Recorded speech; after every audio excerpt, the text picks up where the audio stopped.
안녕하세요. 저는 루벤 알바레스입니다. 스페인 육군 전략사령부에서 28년간 복무했고, 현재는 마드리드 국제안보분석센터에서 아시아 태평양 지역의 군사 전략을 연구하고 있어요. 지난 3월 제 연구실로 한 통의 긴급 보고서가 도착했습니다. 인도 북부 라다크 지역에서 벌어진 일은 도저히 믿기 어려운 내용이었죠. 중국 인민의 반군이 갑작스럽게 전진진지에서 병력을 철수시켰다는 것이었어요. 이런 일은 2020년 가랑 계곡 충돌 이후 처음 있는 일이었습니다. 당시 양국 군인 20명이 목숨을 잃은 그 충돌 말이에요. 무려 4년 동안 팽팽한 대치를 유지해온 중국군이 왜 갑자기 후퇴한 걸까요? 그 답은 바로 여기에 있었습니다. 한국의 K9 자주포였어요. 하지만 이건 단순한 무기 수출 이야기가 아닙니다. 이것은 한 나라가 어떻게 조용하지만 결정적인 방식으로 국제 질서를 바꿀 수 있는지를 보여주는 완벽한 사례였어요. 처음 한국이 인도에 K9 자주포를 수출한다는 소식이 나왔을 때 중국의 반응은 조롱에 가까웠습니다. 황구시보는 한국의 고철 덩어리가 히말라야의 혹독한 환경을 견딜 수 있을 것인가라는 제목의 사설을 실었죠. 중국군 전문가 장웨이는 CCTV 인터뷰에서 이렇게 말했습니다. 해발 4,000m가 넘는 고지대에서 서구식 화포가 제대로 작동할 리 없다. 인도는 돈만 낭비하고 있다고 했어요. 심지어 중국 일부 군사 블로거들은 K9가 고장나서 히말라야에 버려지는 모습을 보게 될 것이라며 조롱하기도 했습니다. 하지만 이런 평가는 곧 완전히 뒤바뀌게 됩니다. 2023년 8월 첫 번째 K9 자주포 배치가 시작됐거든요. 그런데 한국은 단순히 무기만 넘긴 게 아니었어요. 이게 바로 한국 방산업계의 차별화된 접근법이었습니다. 한국이 인도에 제공한 것은 단순한 자주포가 아니었습니다. 김윤호 대령이 이끄는 한국 육군 포병교육사령부 전문팀이 직접 인도로 파견됐어요. 이들의 임무는 3개월간의 집중 훈련 프로그램을 운영하는 것이었습니다. 김윤호 대령은 한국 육군에서 20년간 복무한 포병 전문가로 특히 산악 지형에서의 화력 운용에 특화된 전술을 개발한 인물이었죠. 그는 2018년 강원도 평창 일대에서 실시된 혹한기 훈련에서 영하 30도 환경에서도 정확한 사격을 구현하는 전술을 완성했어요. 당시 훈련에서는 기존 NATO 표준보다 40% 향상된 정확도를 달성했습니다. 이 경험이 히말라야에서 빛을 발하게 됩니다. 훈련은 실전과 동일한 환경에서 이뤄졌습니다. 해발 3,800m 고지에서 산소 농도 60% 환경, 영하 20도의 극한 추위 속에서 진행된 훈련이었어요. 인도군 포병대대장 라즈나트 싱 소령은 당시를 이렇게 회상합니다. 처음 며칠은 정말 힘들었어요. 우리는 기존 소비에트식 화포에 익숙했는데 K9는 완전히 다른 시스템이었거든요. 하지만 김대령과 한국 교관들은 우리가 이해할 때까지 끈기 있게 가르쳐줬습니다. 한국 교관들이 제공한 훈련은 단순한 무기 사용법이 아니었어요. 히말라야 특유의 기상 조건을 고려한 사격 전술, 고지대에서의 장비 정비법, 심지어 극한 환경에서의 승무원 체력 관리까지 포함된 종합적인 프로그램이었죠. 특히 인상적이었던 건 한국 교관들의 세심함이었습니다. 인도군의 기존 전술 교리를 완전히 바꾸려 하지 않고 K9의 장점을 기존 체계에 자연스럽게 융합시키는 방식을 택했어요. 한국이 제공한 건 단순한 화포가 아니었습니다. 최첨단 사격 통제 시스템, GPS 유도 정밀 포탄, 그리고 가장 중요한 것은 실시간 기상 보정 시스템이었어요. 히말라야 고지대는 기상 변화가 극심합니다. 오전과 오후의 바람 방향이 완전히 바뀌고 온도 차이는 30도까지 날 수 있죠. 습도 변화도 심각해서 아침에는 건조하다가 오후에는 갑자기 안개가 끼는 경우가 많아요. 기존 화포로는 이런 환경에서 정확한 사격이 거의 불가능했어요. 인도군이 기존에 사용하던 소비에트제 M46 견인포의 경우 이런 조건에서는 목표 지점에서 200m 이상 벗어나는 경우가 다반사였습니다. 하지만 K9에 탑재된 한국형 탄도 계산 시스템은 달랐습니다. 실시간으로 바람, 습도, 기압, 온도를 측정해서 자동으로 사격 각도를 보정하는 시스템이었거든요. 이 시스템은 한국이 독자 개발한 기술로 북한과의 분단 상황에서 DMZ 일대의 복잡한 지형 조건을 고려해 만들어진 것이었어요. 산악과 평지, 강과 계곡이 복잡하게 얽힌 한반도의 지형적 특성이 오히려 히말라야에서 큰 장점이 된 셈이죠. 첫 번째 실사격 훈련에서 인도군은 15km 거리의 목표물을 정확히 명중시켰습니다. 기존에 사용하던 소비에트제 화포로는 상상할 수 없는 정확도였죠. 더 놀라운 건 연속 5발을 발사했는데 모두 반경 10m 이내에 떨어진 것이었어요. 라즈나트 싱 소령이 말했습니다. 그 순간 우리는 알았어요. 이건 게임 체인저라는 것을요. 하지만 진짜 시험은 실전에서 기다리고 있었습니다. 2024년 1월 15일 중국군이 판공초 부근에 새로운 관측소를 설치하려 했습니다. 이는 명백한 현상 변경 시도였어요. 판공초는 양국이 가장 민감하게 여기는 지역 중 하나로 2020년 가랑 계곡 충돌의 진원지이기도 했습니다. 과거 같으면 인도군은 항의 성명을 발표하고 외교 채널을 통해 문제를 제기했을 겁니다. 때로는 양측 병력이 몽둥이와 돌덩이를 들고 대치하는 전통적인 충돌이 벌어지기도 했죠. 하지만 이번에는 달랐습니다. 인도군은 조용히 K9 자주포 2대를 고지대 은밀 진지로 이동시켰어요. 중국군 관측소에서 직선거리로 12km 떨어진 지점이었습니다. 완벽한 사격거리였죠. 이 작전은 극비리에 진행됐습니다. 야간에 이동하고 낮에는 위장막으로 숨기는 방식이었어요. 하지만 중국군의 감시망을 완전히 피할 수는 없었습니다. 중국군도 이를 즉시 파악했습니다. 그들의 감시 레이더에 K9의 특징적인 포탑 실루엣이 포착됐거든요. 문제는 중국군이 그 지역에 배치한 PLG-5 자주포의 사거리가 11km였다는 점이에요. 기술적으로 K9가 완전히 우위에 있었어요. 더 중요한 건 K9의 정확도였습니다. PLG-5는 최대 사거리에서 오차 범위가 100m 이상이었지만 K9는 15km 거리에서도 20m 이내의 정확도를 보장했거든요. 중국군 현지 지휘관은 베이징에 긴급 보고를 올렸습니다. 인도군이 우리 진지를 조준할 수 있는 위치에 K9를 배치했다. 우리 화력으로는 대응이 불가능하다는 내용이었어요. 베이징의 대응은 신속했습니다. 48시간 후 중국군은 관측소 설치 계획을 철회했습니다. 단 한 발의 포탄도 발사하지 않은 채로 말이에요. 이 사건은 양국 군부에 충격을 줬습니다. 중국군에게는 더 이상 일방적 우위를 점할 수 없다는 현실을, 인도군에게는 새로운 자신감을 안겨줬거든요. 중국의 반응은 즉각적이었습니다.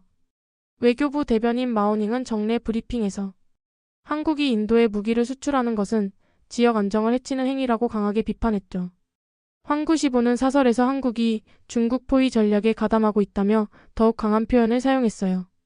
심지어 일부 중국 매체들은 한국산 김치와 K-POP 콘텐츠 불매 운동을 제안하기까지 했습니다.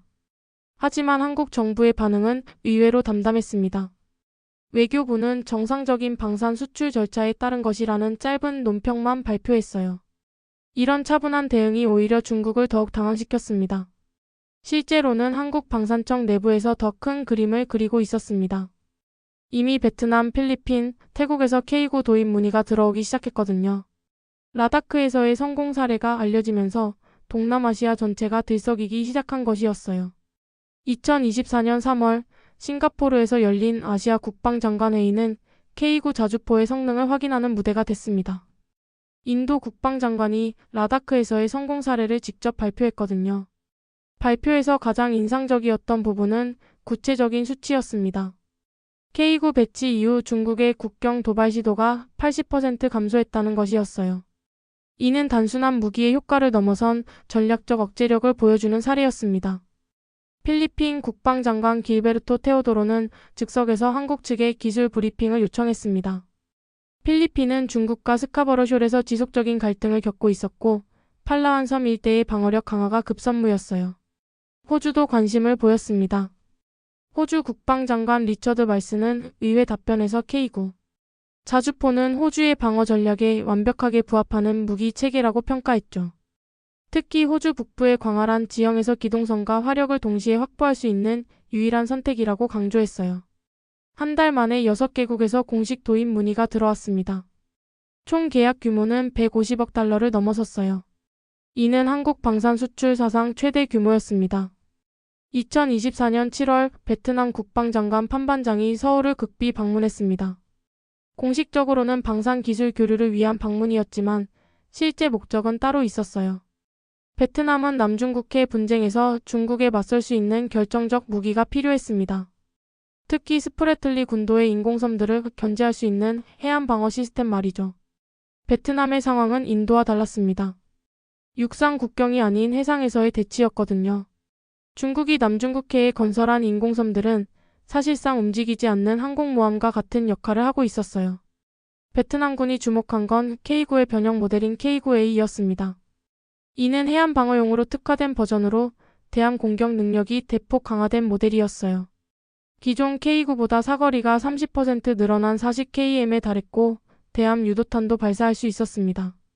베트남 해군 참모장 응우 엔득중 제독은 비공개 회의에서 이렇게 말했습니다. K9A 한 개 대대만 있으면 남중국해에서 중국 함대의 움직임을 완전히 제압할 수 있다.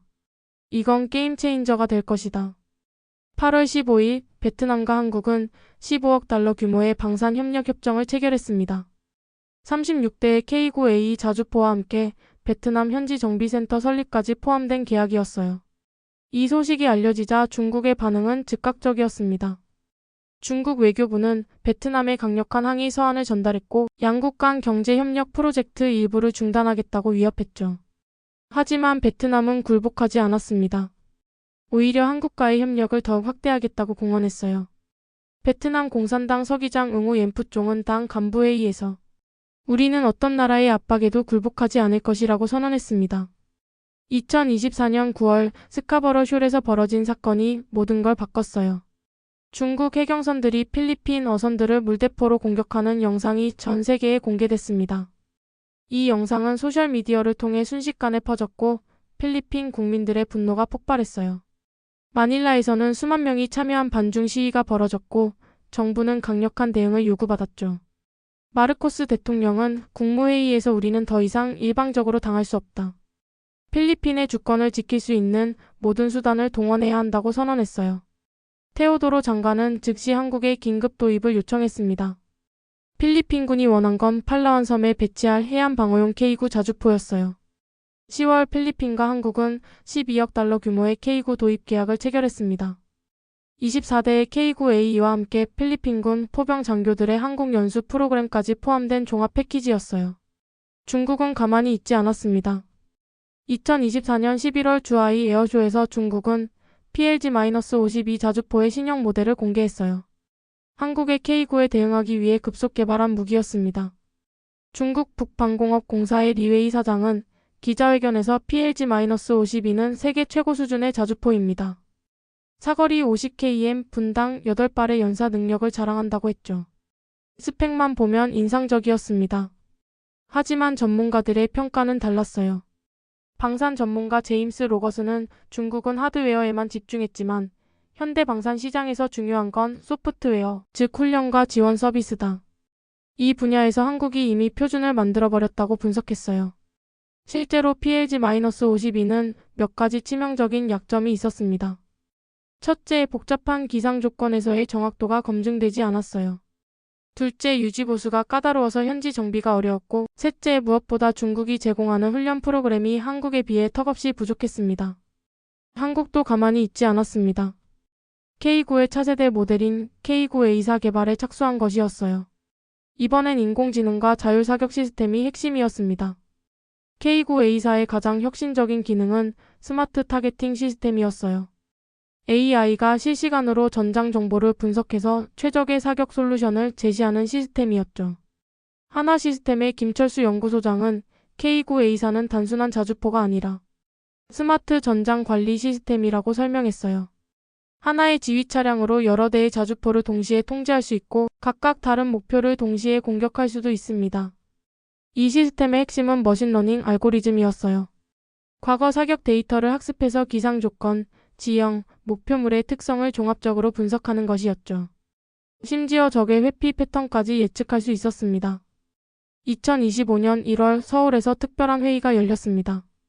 K9 자주포를 도입한 국가들의 국방장관들이 모인 것이었어요. 인도, 베트남, 필리핀, 호주, 그리고 새롭게 도입을 결정한 태국까지 참석했습니다. 이 회의의 공식 명칭은 아시아태평양 포병협력회의였지만 실제로는 중국 견제를 위한 군사협력체의 성격이 강했어요. 인도 국방장관 라지나트 싱은 개막 연설에서 우리는 K9라는 공통분모로 연결된 파트너들입니다. 단순한 무기 체계를 넘어서 공동의 가치와 안보 이익을 공유하고 있어요 라고 말했습니다. 회의에서 가장 주목받은 건 스마트 포병 네트워크 구축 계획이었어요. 각국의 K9 자주포들을 실시간으로 연결해서 정보를 공유하고 필요시 협조 사격까지 가능하게 하는 시스템이었죠. 이 시스템이 완성되면 인도의 K9가 탐지한 목표물을 베트남의 K9가 공격하는 것도 가능해집니다. 마치 하나의 거대한 방어망이 형성되는 셈이었어요. K9의 성공은 한국 방산업계 전체에 엄청난 파급 효과를 가져왔습니다. 2025년 상반기만 해도 K9 관련 수출 계약이 80억 달러를 넘어섰어요. 더 중요한 건 연관 산업의 성장이었습니다. K9에 사용되는 특수강, 전자부품, 소프트웨어 등 수백 개 중소기업들이 함께 성장했거든요. 창원의 한 특수강 업체 대표는 3년 전만 해도 조선업 불황으로 힘들었는데 K9 부품 납품을 시작하면서 완전히 달라졌다. 지금은 해외 직수출까지 하고 있다고 말했어요. 한국 방산업계의 해외 진출도 가속화됐습니다. K9의 성공을 발판으로 KAI의 수리온 핵이, LIGX1의 미사일 시스템 등도 동남아시아 시장에서 주목받기 시작했어요. K9 자주포의 확산은 아시아 태평양 지역의 군사 균형을 근본적으로 바꿔놓았습니다. 중국의 일방적 우위가 사라지고 다극화된 새로운 질서가 형성되기 시작한 것이었어요. 미국 전략국제문제연구소의 마이크 그린 부소장은 한국의 K9는 단순한 무기가 아니라 지역 안보 아키텍처를 바꾸는 게임 체인저였다. 중견국들이 중국에 맞설 수 있는 수단을 제공한 것이라고 분석했어요. 미국 정부는 공식적으로는 중립적 입장을 유지했지만 국방부 성명에서는 한국의 K9 자주포는 인도-태평양 지역의 전략적 균형을 지탱하는 핵심 요소 중 하나가 되고 있다며 간접적으로 지지 의사를 표명했습니다. 중국도 이런 변화를 인정할 수밖에 없었어요. 2025년 3월 중국은 동남아시아 국가들과의 남중국해 행동규범 협상에서 이전보다 훨씬 유연한 자세를 보였습니다. ASEAN 사무총장 르마웅은 역설적이게도 무기의 확산이 평화를 가져온 셈이다. 힘의 균형이 회복되면서 모든 당사자들이 대화를 선택하게 됐다고 평가했어요. 다시 히말라야로 돌아가 보겠습니다.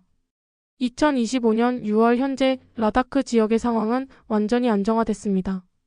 중국과 인도 양국은 새로운 균형 속에서 평화로운 공존을 모색하고 있어요. 라즈나트 싱소령, 이제는 중령으로 진급한 그는 이렇게 말합니다. K9는 우리에게 단순한 무기가 아니었어요. 자신감이었고 존엄이었으며 미래에 대한 희망이었습니다. 인도에서 시작된 K9의 성공 스토리는 이제 아시아 전역으로 확산됐습니다. 베트남의 해안가에서 필리핀의 섬들에서 호주의 광활한 대지에서 K9들이 묵묵히 평화를 지키고 있어요. 하지만 K9의 영향력은 단순히 군사적 측면에만 국한되지 않았습니다. 경제적, 외교적 파급 효과까지 고려하면 그 의미는 훨씬 깊었어요. 한국의 K9 수출은 새로운 형태의 기술 외교를 보여줬습니다. 기존의 강대국들이 힘의 논리로 영향력을 행사했다면 한국은 기술력과 신뢰를 바탕으로 파트너십을 구축했어요. 인도의 한 전략연구소 연구원은 이렇게 평가했습니다. 한국은 우리를 종속시키려 하지 않았다. 대신 함께 성장할 수 있는 길을 제시했다고 말이죠.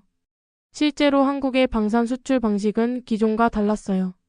미국이나 러시아, 중국처럼 무기만 팔고 끝나는 게 아니라 기술 이전과 현지 생산, 그리고 지속적인 업그레이드 서비스까지 제공하는 종합 솔루션이었습니다. 베트남의 경우를 보면 더욱 명확해져요.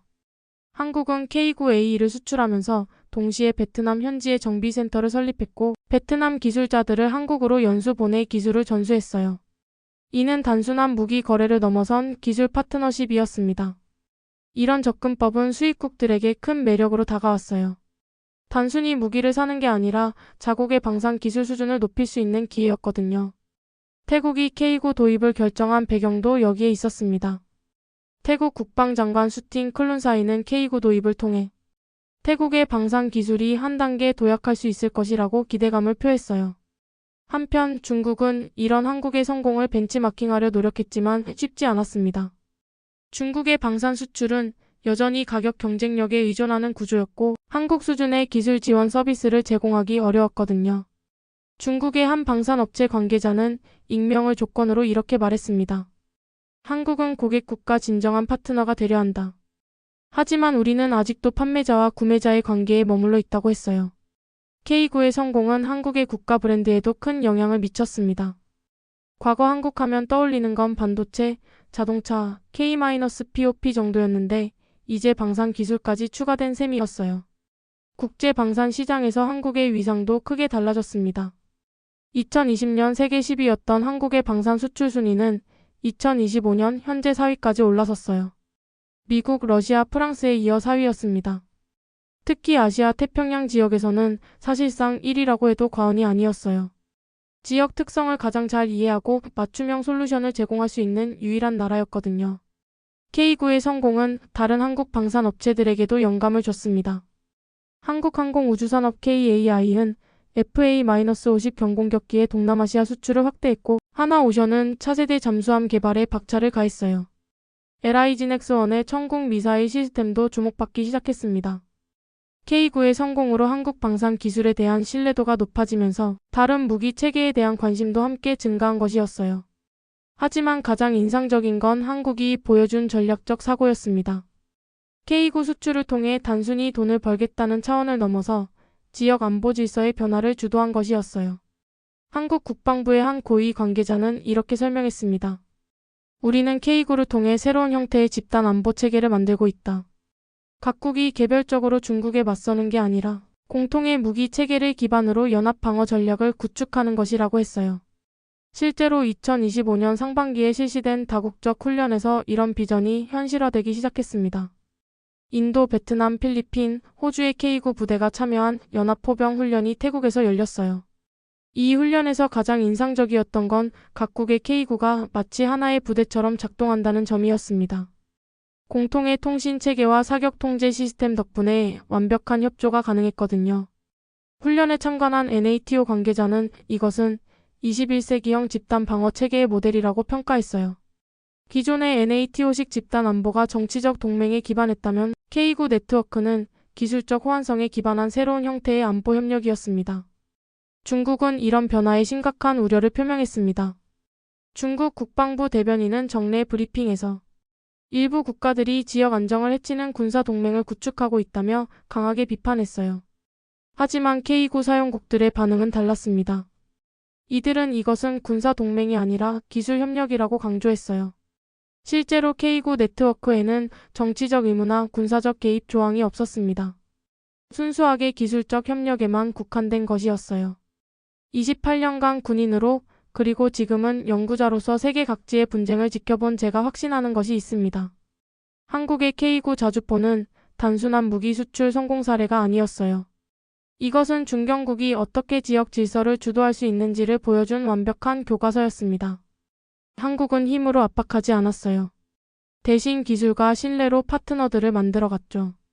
무기를 팔되 평화를 추구했고 경쟁하되 상생을 택했습니다. 이것이 바로 21세기 대한민국의 모습이에요. 조용하지만 확실한 영향력으로 세계를 바꿔가는 나라 말이죠. K9 자주포가 히말라야에서 시작한 조용한 혁명은 아직 끝나지 않았습니다. 아니, 이제 막 시작일지도 모르죠. 앞으로 K9A사가 실전 배치되고 스마트 포병 네트워크가 완성되면 아시아 태평양 지역의 안보 지형은 또 한 번 변화할 것입니다. 그리고 그 변화의 중심에는 여전히 한국이 있을 거예요. 조용한 혁명은 지금도 계속되고 있습니다. 오늘 영상이 도움이 되셨다면 구독과 좋아요 부탁드려요. 다음에도 더 흥미진진한 군사 이야기로 찾아뵙겠습니다. 감사합니다.